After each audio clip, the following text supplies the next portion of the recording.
با هم نگاه این ضربه است که زده میشه. خوبم زد شوتش، فکر کنم از چارچوبم نبود.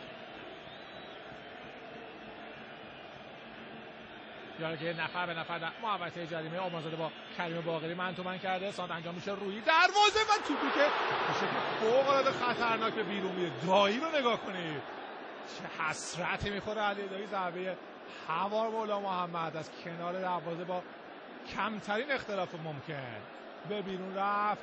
هیچ کس کاری به کارش نداشت و ضربه دیدی که با چه اختلافی از کنار دروازه بیرون زد.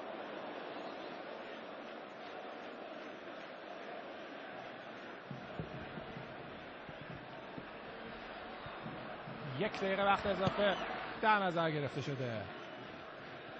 ضربه سر از هوا محسن خلیلی. کریم باقری تو بسر میذاره.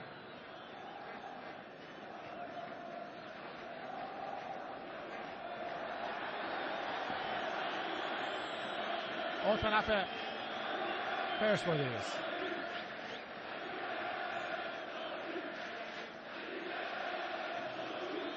تماشای پرسپولیس رو تشکیل می‌کنن. سپر هیدری باید بازی رو آغاز کنه. قربان حسین مظلومی رو مرزوقی خودش 6 تا گل در داربی زده. صمد نفاری هم 3 گل در داربی زده.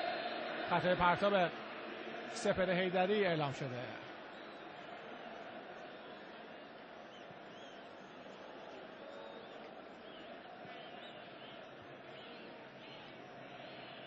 امیرآبادی باید بازی رو آغاز کنه.